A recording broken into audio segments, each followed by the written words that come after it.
एक लड़का हलवाई की दुकान पर मिठाई लेने जाता है, लेकिन हलवाई दुकान पर नहीं रहता है, इसलिए वो उसके घर पहुंच जाता है। घर जाकर के जब वो जोर से आवाज लगाता है, सेठ जी कहाँ हो, तो एक बाथरूम से आवाज आती है जो कि किसी लड़की की होती है। वो लड़की कहती है कि हाँ बताओ क्या काम है। अब वो लड़का पूरा चुप्पी साध लेता है और कहता है कि सेठ जी नहीं है। लड़की कहती है कि घर पर नहीं है। फिर वो लड़का चुपके से उस लड़की को कहता है कि मैं जा रहा हूँ, बता दीजिएगा कि मैं आया था। फिर वो धीरे से उसका चोरी से वीडियो बनाता है। वो नहाती रहती है और नहाते हुए का उसका वीडियो जो पूरी तरीके से वस्त्र विहीन वीडियो रहता है, थोड़ा अश्लील वीडियो रहता है, तो वो उस वीडियो को चोरी से बना करके अपने मोबाइल पर कैद करके वहां से चुपके से चले जाता है। एक दिन 2 दिन बीत जाते हैं, तब वो अचानक से उस लड़की के पास जाता है, उस वीडियो को दिखाता है और दिखा करके कहता है कि तुम्हें कुछ मेरी शर्तों को मानना होगा, नहीं तो दिखने में तुम बहुत खूबसूरत हो, जब तुम नहाती हो तो तुम और भी देखने लायक बन जाती हो। वो लड़की कहती है कि आखिर तुम ऐसी बातें क्यों कर रहे हो, कौन हो तुम। वो लड़का कहता है कि उस दिन जब तुम नहा रही थी, मैं तुम्हारे घर पे आया था, जब तुमने कहा कि पिताजी नहीं है, पापा नहीं है, आएंगे तुम्हें बता दूंगी, मैं वही लड़का हूँ और मैंने तुम्हारा चोरी से वीडियो बना लिया था जिसमें तुम बिना कपड़ों के हो। अब वो लड़की पूरी तरीके से डर जाती है। वो कहती है कि वीडियो को डिलीट कर दो, तुम्हें क्या चाहिए तुम बताओ। लड़का कहता है कि मुझे इसके बदले में 50,000 रुपए चाहिए, अगर तुम इसको दोगी तभी मैं ये वीडियो डिलीट करूंगा, नहीं तो वीडियो ये सोशल मीडिया पर अलग अलग जगह पर चला जाएगा, जिससे तुम बदनाम हो जाओगे और भविष्य में तुम्हारी ना तो कहीं शादी हो पाएगी ना कुछ भी हो पाएगा। वो लड़की डर जाती है और डर के मारे वो किसी को भी अपने घर पे ये बात नहीं बताती है और बार बार परेशान रहने लग जाती है, खाना पीना भी छोड़ देती है। इसकी इन सारी चीज़ों को देख करके उसके जो पिताजी हैं, जो हलवाई है जिसका नाम देवीलाल है, वो थोड़ा सा चिंता में पड़ जाता है। वो सोचता है कि आखिर मेरी बेटी अचानक से उसके इस लाइफस्टाइल में इतना सारा बदलाव कैसे आ गया है। वो चुपचाप रहने लगी है, जो कि इतनी बोलती थी, कभी दुकान पे भी नहीं आती है। ये हफ्ते भर से उसके शरीर का भी देख रहे हैं कि खाना पीना नहीं खा रही, जिससे वो ज़्यादा बीमार पड़ती चली जा रही है। वो आकर के अपनी बेटी के पास बैठता है, पूछने का प्रयास करता है। उसकी बेटी बताती है कि पिताजी, एक दिन एक लड़का आपके दुकान पर आया था, आप दुकान पर नहीं थे, इसलिए वो घर आ गया और घर आकर के वो जोर जोर से पूछने लगा कि सेठ जी कहाँ। मैंने कहा कि पापा घर पर नहीं हैं। तो उस लड़के ने चोरी से मेरा वीडियो बना लिया जब मैं नहा रही थी, तो उस समय मैं बिना कपड़ों की थी। अब उस वीडियो के बदले में मुझसे 50,000 रुपये मांग रहा है।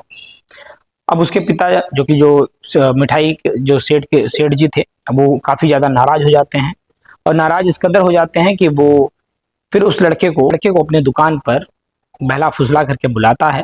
बुलाने के बाद में उसका कत्ल कर देता है और कत्ल करने के बाद में उसकी लाश को एक ऐसे सुनसान जगह पर फेंक देता है जिसे न तो पुलिस पता पा रही थी, ना आसपास के लोग पता पा रहे थे। जब भी पुलिस छानबीन करती और पता चलता कि 8वीं फेल जो कि हलवाई है, उसने इतनी बड़ी घटना को अंजाम दे दिया और पुलिस को कानो कान खबर भी नहीं लगी और किसी को भी इस बात की जानकारी नहीं हो पा रही थी कि आखिर एक 8वीं फेल जो कि हलवाई है, वो इतनी शातिराना तरीके से इस घटना को अंजाम देगा। इस घटना को आप जब सुनेंगे तो आपके पैरों तले जमीन खसक जाएगी। नमस्कार, मैं श्रवण कुमार और आप देख रहे हैं स्टोरी 8 PM। दोस्तों, ये सच्ची कहानी है उत्तर प्रदेश के आगरा की। थाना है सैया, इलाका है कटी पुल के पास का एक स्थान है। उसी जगह पर इस घटना को अंजाम दे करके उस लड़के की लाश बरामद होती है और सरसों का खेत है। उस खेत के अंदर एक किसान सुबह तकरीबन सुबह के समय पर जब वो किसान के अपने खेत में जाता है तो उसे दिखाई देता है कि एक उसकी फसल का आधा हिस्सा जो है वो जला हुआ है। अब वो देख करके घबरा जाता है कि आखिर मेरे खेत में किसने आग लगाई होगी और कैसे ये मुमकिन हो सकता है, क्योंकि इस समय ना तो कोई गर्मी का सीजन है, क्योंकि समय था फरवरी का, और उस फरवरी के ठंडी के मौसम में आखिर ये कौन कर सकता है। वो किसान ये सब सारी चीज़ें सोच रहा था। तभी वो जैसे जैसे नज़दीक जाता है और वहाँ देखता है कि एक नीले कलर का ड्रम है उस ड्रम के अंदर कुछ कुछ वस्तु दिखाई दे रही थी, कुछ जला हुआ कुछ अंश दिखाई दे रहा था। वो ड्रम के पास जाता है तो देखता है कि ड्रम पूरी तरीके से जला हुआ नहीं है, लेकिन उसके पास केरोसिन तेल, पेट्रोल और ये सारी चीजें, बोतलें जो थी वो फेंकी हुई थी। अब वो पूरी तरीके से घबरा जाता है, वो तुरंत पुलिस को सूचना करता है। पुलिस मौके पर पहुंचती है और पहुंचने के बाद में उसमें से आधा जला हुआ जो शरीर रहता है पुलिस को बरामदी कर लेती है। अब पुलिस को जब वो डेड बॉडी नजर आती है, पुलिस पूरी तरीके से चौकन्ना हो जाती है। बात पुलिस कप्तान तक पहुंच जाती है, तमाम प्रकार के आला अधिकारी जो है मौके पर पहुंचते हैं। पहुंचने के बाद में अब उस जो शव मिला था उसके अंदर से अब उसकी जांच परख शुरू हो जाती है। अब पुलिस ये पता नहीं कर पा रहे थे कि आखिर ये कौन हो सकता है और इसकी ये जो डेड बॉडी है ये किसकी हो सकती है। अब इसमें छानबीन में जब पता चलता है तो उसके शरीर का कुछ अंश जो है वो दिखाई देता है, कुछ शरीर के पार्ट दिखाई देते हैं। अब पुलिस जांच पड़ताल करती है। सोशल मीडिया के तमाम प्लेटफॉर्म्स पर काम करने वाले लोगों को जो इस्तेमाल कर रहे हैं सबको बुला करके पुलिस एक सूचना जारी करवाती है कि किसी के घर का लड़का या व्यक्ति या लड़की कोई अगर खोया हो या किसी प्रकार से गुमशुदगी का रिपोर्ट जो है दर्ज कराया हो किसी ने, तो उसे जल्द से जल्द ढूंढने का प्रयास करे, तो हमें इल्तिला करें या हमें सूचना प्रदान करें। सभी लोग लग जाते हैं। तभी सूचना मिलती है थाने पर कि राकेश नाम का एक व्यक्ति है जो घर से गायब हो चुका है, और जिसको ढूंढने के लिए लाल सिंह नाम का एक व्यक्ति है जो कि एक FIR दर्ज करवाता है थाने पर जाकर के। अब लाल सिंह को पुलिस जो है अपने साथ लेकर के आती है, उसकी खेत के पास में ले जा करके पुलिस उसे दिखाने का प्रयास करती है और कहती है कि क्या ये जो ड्रम के अंदर बॉडी है ये तुम्हारे बेटे की है। अब लाल सिंह कहता है कि नहीं साहब, ये मेरे बेटा नहीं हो सकता है। अब पुलिस भी हैरान हो जाती है कि आखिर इनकी नहीं है तो फिर किसकी हो सकती है। तभी एक व्यक्ति का और जानकारी निकल के सामने आता है जो कि भरतपुर का रहने वाला है, जिसका नाम रूपचंद है। अब भरतपुर का रूपचंद भी घर से लापता था, गुमशुदा था। अब उसके घर वाले को बुलाया जाता है। अब घर वाले पहुंचते हैं और देखते हैं तो कुछ उसके घर वालों को अंदेशा होता है कि ये जो डेड बॉडी है ये उनके घर की है। अब पुलिस वाले पूरी तरीके से जो परेशान थे, अब वो और ज़्यादा परेशान हो जाते हैं कि आखिर ये डेड बॉडी अगर इनके घर की है तो ये जो लाल सिंह है इनका जो बेटा गुमा हुआ है वो आखिर कहाँ है। अब पुलिस तो गुत्थी एक थोड़ी सी सुलझाने में कामयाब होती है कि भरतपुर की ये जो ड्रम के अंदर डेड बॉडी थी ये भरतपुर की थी। अब उस रूपचंद नाम के लड़के की जो गुमशुदगी थी, अब पुलिस उसे पूरी तरीके से आसक्त हो चुकी थी और उस डेड बॉडी को दे देती है, जिससे भरतपुर के जो लोग रहते हैं वो ले जा करके उसका अंतिम संस्कार कर देते हैं। उसके बाद में फिर पुलिस जांच पड़ताल को धीमा कर देती है। अब ये जो लाल सिंह नाम का जो व्यक्ति है जो कि गरीब मजदूर है, काफ़ी ज़्यादा परेशान रहता है, रोज रोज थाने पे आता है और अपनी परेशानी बार बार थाने पर जिक्र करता है, लेकिन थाने वाले बहला फुसला कर डरा धमका करके बार बार उससे वहाँ से जाने की बात कह देते थे, जिससे वो डर करके चले भी जाता है। लेकिन फिर अचानक से उसे कुछ लोगों की मदद मिलती है। कुछ लोगों ने कहा कि एक काम करिए, आप इस थाने पे आने के बजाय आप कोर्ट जाइए, कोर्ट का दरवाजा खटखटाइए। आपको वहां से जब परमिशन लेकर के आप थाने पर आएंगे तो आपको पूरी मदद मिलेगी और पूरी तरीके से आपको बताया जाएगा और पूरी तरीके से इसमें पुलिस भी चौकन्नी होकर के आपकी मदद करेगी। अब उसकी इस बात को से जो लाल सिंह है जो कि गरीब आदमी है, जो गरीब व्यक्ति हैं, वो पूरी तरीके से संतुष्ट हो जाते हैं। वो कहते हैं कि ठीक है। वो जाते हैं, एक अच्छा सा वकील पकड़ते हैं और उसके बाद में कोर्ट में अपना मामला दर्ज करवाते हैं। अपने मामले की सुनवाई के लिए जब कोर्ट से कागज थाने पर आता है तो पुलिस वाले थोड़ा हरकत में आते हैं, फिर से छानबीन शुरू करते हैं। तभी कोर्ट के आदेश के बाद में थाने पर फिर से लाल सिंह को बुलाया जाता है और उससे कहा जाता है कि तुम्हें किन किन व्यक्तियों के ऊपर संदेह है। अब लाल सिंह अपनी बातों को बताते हैं और 6 लोगों का नाम वो देते हैं, जिसमें से एक नाम देवीराम जो कि मलपुरा थाना के ककुआ गांव का रहने वाला है, जो कि हलवाई है, उसका भी नाम उसमें सामने आ जाता है। अब पुलिस जो कि कई महीनों से इस बुजुर्ग व्यक्ति को, लाल सिंह को घुमा फिरा रही थी, बार बार थाने आते थे तो बार बार बहका करके उनको भेज देती थी। अब पुलिस पूरी तरीके से हरकत में आ चुकी थी। एफआईआर को दर्ज कर लिया जाता है और जांच पड़ताल शुरू की जाती है, जिसमें से 5 लोगों के ऊपर जो संदेह के आधार पर एफआईआर दर्ज थी उनको छोड़ दिया जाता है, लेकिन एक एफआईआर ऐसी दर्ज हो जाती है जो कि देवीराम जो कि हलवाई है उसके ऊपर दर्ज होती है। अब उससे पुलिस पूछताछ छानबीन जब शुरू करती है तो पता चलता है कि जो ये हलवाई है ये पहले तो बहुत सारी बातें बताता है, इधर उधर की बातें बताता है, लेकिन पुलिस को तभी पता चलता है कि साउथ अफ्रीका जाने वाला है और इसने कई सारे काम सीखे हुए हैं। पहले भी ये विदेश में रहा करता था, जिससे इसके लिंक अच्छे हैं, जिससे ये हो सकता है कि अब यहाँ से फरार हो सकता है। पुलिस ने अब उसके ऊपर पूरी पैनी नज़र बना ली, उसको दबिश देने लगी और उसको जब पुलिस थाने पर लेके आई और कड़ी पूछताछ करने के बाद में पुलिस जो है वो उसके हाव भाव से पता नहीं पा रहे थे कि आखिर ये व्यक्ति ऐसा कैसे कर सकता है।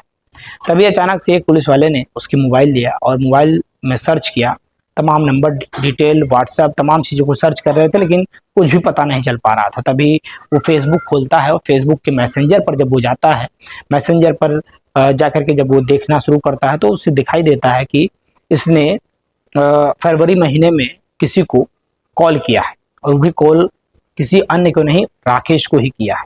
अब पुलिस जो है पूरी तरीके से जो शक था वो यकीन में बदल जाता है। अब इसे हिरासत में लेकर के इसके साथ जब ज़बरदस्ती जब इससे पूछताछ की जाती है तब जा कर के ये जो हलवाई है देवीराम ये अपनी सच को कबूलता है। वो कहता है कि साहब मैं परेशान हो चुका था, थानों अदालतों लोगों के चक्कर काट काट कर, इसलिए मैंने इस कदम को उठाया। पुलिस कहती है कि आखिर तुमने ऐसा किया तो क्यों किया। अब जो हलवाई है देवीराम देवीलाल वो कहता है कि मैं परेशान हो चुका था फरवरी महीने में, जब ये राकेश नाम का लड़का है ये मेरे घर पर आता है आज के 1-1.5 साल पहले, और आने के बाद में हलवाई मेरी दुकान है उस दुकान पर ये पहुंचता है और पहुंचने के बाद में जब मैं इसे नहीं मिलता हूं तो ये मेरे घर चले जाता है, और मेरे घर जाने के बाद में जब मैं घर पर भी नहीं मौजूद रहता हूं तो ये मेरी बेटी का चोरी से नहाते हुए बाथरूम में वीडियो बना लेता है, और वीडियो बनाने के बाद में उसे धमकी देता है कि 50,000 रुपये दो, नहीं तो तुम्हारा ये वीडियो सोशल मीडिया पे वायरल कर दूंगा, जिससे तुम पूरी तरीके से बदनाम हो जाओगी, ना तो तुम पढ़ाई कर पाओगे ना तो तुम्हारी कहीं शादी हो पाएगी, जिससे मैं बहुत ज़्यादा परेशान हो जाता हूँ। मैं थाने पर भी आता हूँ, थाने पर तहरीर भी देता हूँ, लेकिन थाने वाले कहते हैं कि इस पूरे मामले को लेकर के उन्होंने सुलह समझौता करवा दिया, जिससे वो बहुत ज़्यादा आहत था, बहुत ज़्यादा परेशान था, क्योंकि उसकी बेटी जो थी आए दिनों इस बात को लेकर के हमेशा चिंता में रहती थी। कई सारे संभ्रांत लोगों के पास में भी वो गया, लेकिन हर जगह उसका मजाक ही बना, कहीं पर भी उसको उसके मन मुताबिक जो कह सकते हैं कि फैसला नहीं मिला, जिसके कारण से उसने इस कदम को उठाया। पुलिस ने पूछा कि आखिर तुमने इस घटना को अंजाम कैसे दिया। अब उसने बताया देवीराम ने कि जब उसे इस बात की जानकारी हो जाती है तो 18 फरवरी 2024 को वो मैसेंजर से उस लड़के को राकेश को फ़ोन लगाता है और पहला फुसला करके अपने दुकान उस हलवाई जो मिठाई की दुकान है उस पर बुलाता है, बातचीत करता है। तभी वहाँ पर पड़ा हुआ एक पतला सा वायर है, तार है, उस तार को पीछे से आकर के उसके गर्दन पर जोर से पकड़ करके उसकी हत्या कर देता है। अब वो जो लड़का है वो मफलर पहना हुआ रहता है, ठंडी का मौसम रहता है, जिसके कारण से कोहरा भी रहता है, जिससे लोगों को पता नहीं चलता है। वो हलवाई शाम को ही अपने घर पे अपने भतीजे नित्यानंद को बुलाता है और कहता है कि बेटा परेशानी है और तुम्हारे बहन के साथ में ये बहुत ज़्यादा छेड़छाड़ कर रहा था, बहुत ज़्यादा परेशान कर रहा था, इसलिए मैंने इसकी हत्या कर दी। नित्यानंद भी कहता है कि आप बिल्कुल बेफिक्र रहें चाचा जी, और मैं पूरी मदद करूंगा आपकी। अब वो तुरंत एक नीला ड्रम की व्यवस्था करता है, उस ड्रम में ये इसको पैक करते हैं, कुछ कपड़े ऊपर से डाल देते हैं, कुछ जलाने के लिए कुछ माचिस या कह सकते हैं कुछ पेट्रोल, तमाम चीज़ों को वो लेकर के ईंधन उधन रख लेते हैं और एक लोडर की व्यवस्था करते हैं, उस पर लोड करके वो दोनों वहाँ से निकल जाते हैं। और कुछ दूर जाने के बाद में जो कटी पुल है उसी के पास ले जा करके एक सरसों का खेत है जो कि सूखा हुआ सरसों था, उसमें सरसों के खेतों में से उसको भी निकालते हैं और निकाल करके उस लकड़ी के साथ में उसमें आग लगा देते हैं। अब कुछ देर इंतजार करते हैं कि ड्रम पूरे तरीके से जल गया है। अब वो जब पूरी तरीके से उनको भरोसा हो जाता है कि अब हमको कोई दिक्कत नहीं है, लाश पूरी तरीके से जल चुकी है, तो वहाँ से वो दोनों चले जाते हैं। लेकिन उन्हें ये नहीं पता होता है कि लाश जो है पूरी तरीके से जला नहीं है, आधा लाश जला है, आधा लाश रह गया है, जिससे पुलिस को आसानी से पड़ताल करने में मदद तो मिली, लेकिन लाश कहीं और चली गई और पड़ताल अधूरी रह गई। फिर पुलिस ने जो कि देवी जो कि हलवाई है उससे जब सारी बातों को कबूलवा लिया, उसके बाद पुलिस ने एक डीएनए टेस्ट भी करवाया, डीएनए जांच भी करवाया, जिसमें उस लड़के का जो डीएनए है उसके इस जो उसके पिता हैं उससे मिलता जुलता है, और उस पिता जो कि लाल सिंह है, डीएनए टेस्ट उससे मिलता जुलता था, जिस कारण से पुलिस को अब यकीन हो चुका था कि राकेश जो है इसी का बेटा है। और पूरी तरीके से 18 महीने बाद में ये गुत्थी पुलिस सुलझाने में कामयाब रही, लेकिन 8वीं फेल देवीराम जो कि हलवाई है उसने पुलिस को चकमा दिया। आईपीएस आईएएस जैसे अधिकारियों को वो घुमाता फिराता रहा, लेकिन आखिरकार सच सामने आ ही गया, और जो देवीलाल है, जो लाल सिंह है जो कि गरीब व्यक्ति है, वो भी बहुत ज़्यादा परेशान है। अब पूरी तरीके से मामला जो है सुलझ चुका है। पुलिस ने अब इस देवीराम को, हलवाई जो है, इसे जेल भेज दिया है और चार्जशीट जल्द से जल्द दाखिल करके इसके ऊपर कठोर से कठोर कार्रवाई करवाने के मूड में नजर आ रही है। लेकिन दोस्तों कई लोग जो हैं वो इस देवीराम हलवाई की सराहना कर रहे हैं, कई लोग प्रशंसा कर रहे हैं कि अगर उसकी बेटी के साथ में अगर पुलिस ने न्याय दिला दिया होता तो आज ये दिन नहीं देखना पड़ता। आज उस राकेश नाम के लड़के जो कि फोटोग्राफर है था, जो कि कैमरे से कुछ रील बना करके, कुछ वीडियो शूटिंग करके, शादियों के अंदर वीडियो बना करके पैसे कमाता था, आज उसके साथ में ये घटना नहीं घटी होती। पुलिस ने समझौता करा करके इस मामले को शांत करने का प्रयास किया, लेकिन परिवार आहत था, लड़की परेशान थी, आने वाले समय में कभी भी ये मेरा वीडियो वायरल कर सकता है, जिस कारण से उसके पिता के ऊपर दबाव बनता चला जा रहा था। उसने अपनी बेटी की इज्जत बचाने के लिए, या इज्जत बाजार में नीलाम ना हो, इस कारण से इतना बड़ा कदम उठाया। आप क्या सोचते हैं? आपकी राय दीजिएगा, प्रतिक्रिया दीजिएगा।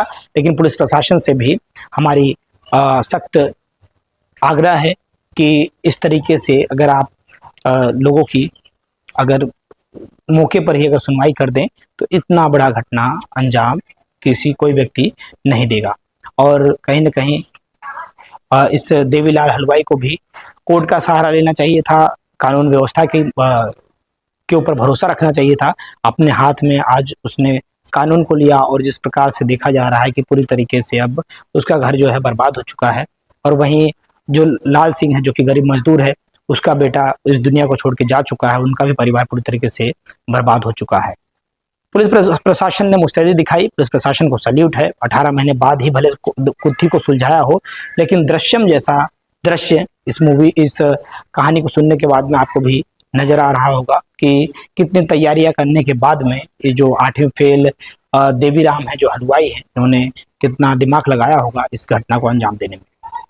आप क्या सोचते हैं? आपकी राय दीजिएगा, प्रतिक्रिया दीजिएगा। मिलते हैं फिर नेक्स्ट वीडियो में। इस कहानी को सुनाने का उद्देश्य किसी व्यक्ति विशेष को ठेस पहुंचाना मकसद नहीं है, अपितु आपको जागरूक करना है, आपको सजग करना है। और पुलिस प्रशासन, कानून व्यवस्था के ऊपर आप पूरा भरोसा रखिए, आप पूरा यकीन रखिए, अपने हाथ में कानून को कृपया ना लें। मिलते हैं फिर। हिंद, जय भारत। कुछ साथियों ने नाम लेने की है जिनका जन्मदिन है, इसमें जौनपुर से शालिनी वर्मा है, और राजस्थान से एक हमारे साथी हैं जो कि काफ़ी दिनों से चैनल पे जुड़े हुए हैं, वो भी कई बार अपना नाम लेने का जिक्र करते हैं, जिनका नाम रवि राठौर है।